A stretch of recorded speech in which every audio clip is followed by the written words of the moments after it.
What's going on, guys? Welcome to the Crypto Friday 5, where we discuss the previous week in cryptocurrency news. This week, we're going to be discussing a $91,000 Bitcoin, Facebook, again, JP Morgan Chase, again, the Verge network got hacked, and we'll be discussing none other than Floyd Mayweather promoting Centra, which turned out to be a scam. This shit is ridiculous. I'll be right back. Finally, Jesus God.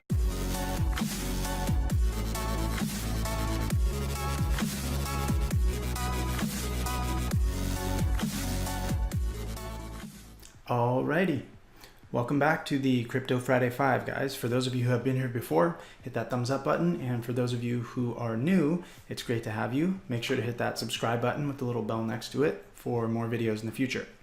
And before we get into it, I just want to say thank you to everybody who has hit the like button, hit the subscribe button, just watch the videos, and any feedback that you guys give is always welcome, positive or negative. So just want to throw that out there and just say thank you very much. So let's get into the first article. Wall Street Bitcoin bull Tom Lee predicts massive outflow of crypto before tax day. This is not the same Tom Lee as Tommy Lee, the drummer. No. So he was quoted saying, "We believe there is selling pressure by crypto exchanges who are subject to income tax in the U.S. jurisdictions. Many exchanges have net income in 2017 of more than $1 billion and keep working capital in Bitcoin and Ethereum, not U.S. dollars. Hence, to meet these tax liabilities are selling Bitcoin and Ethereum." You read that right, you heard that right.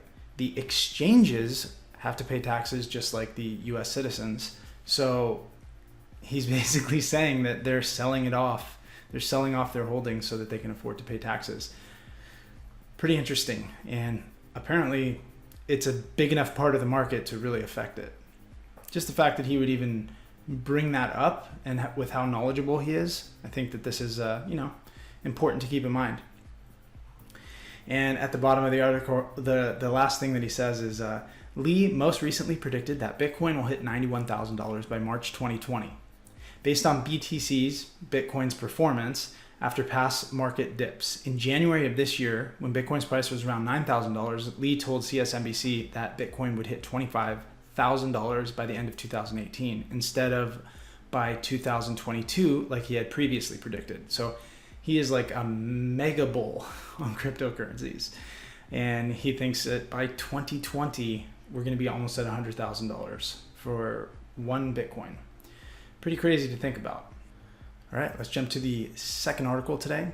Former lead of JP Morgan's blockchain arm, Amber Baldet, to embark on new venture.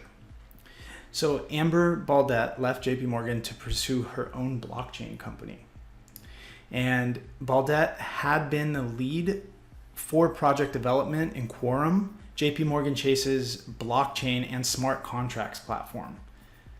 Pretty crazy. I bet you didn't know that Chase has their own smart contracts and blockchain platform. I mean, it's pretty official now, as well as working on the firm's overall blockchain technology strategy. So banks are very much all up in the blockchain space. And a little quote from the article here. Most recently, she has been leading blockchain product development across our investor services and capital markets business. We are thrilled to have such a strong successor in our ranks. And that was said about her. So she was a very promising prospect and person that's working at JP Morgan Chase. And she decided to just up and leave. And we don't know all the reasons. I mean, it seems like they're on good terms, but the fact that she even did this shows that just that this blockchain space is growing and that she sees the potential in it, because she's going to start her own blockchain company. Pretty insane. So let's move on to the third article today. Coin Central had an article about Verge suffering a 51% attack and it hard forks in response. And basically there were blocks submitted with fake timestamps that fooled the network.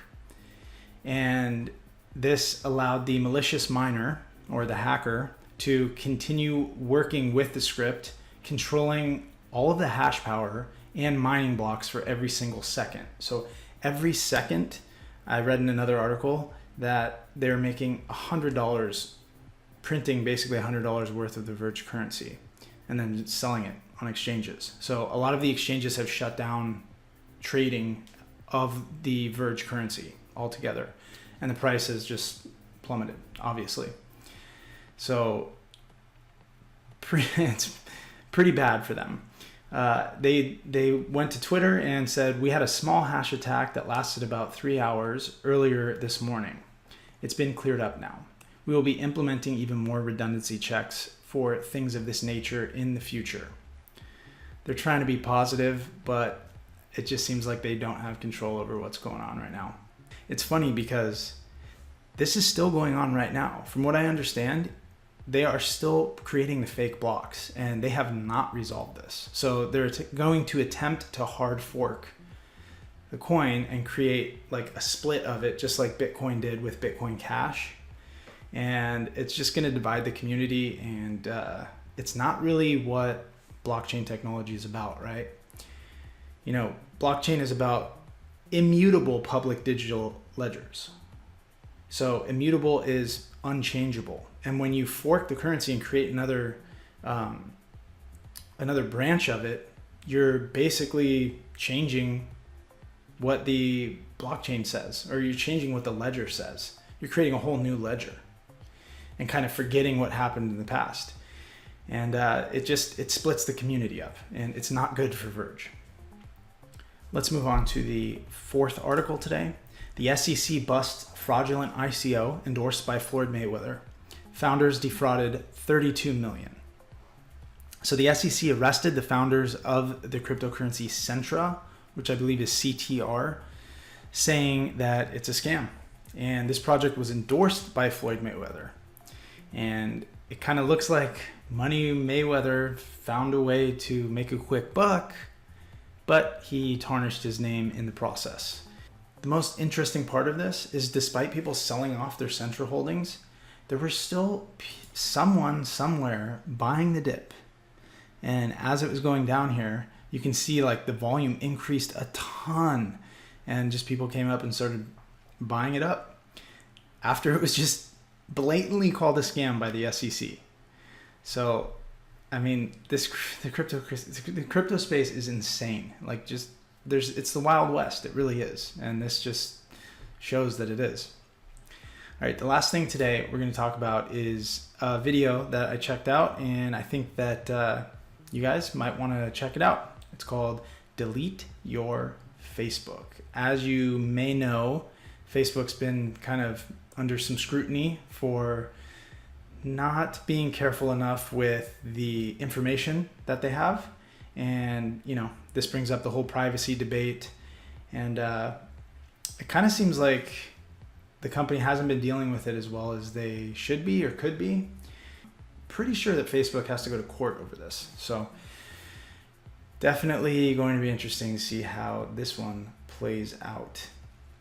I will have links in the description below for all of this stuff if you guys want to check it out any further. And of course, hit that thumbs up button, hit the subscribe button if you want more videos in the future. And that's about it for today. So I will see you guys soon. Much love. Peace.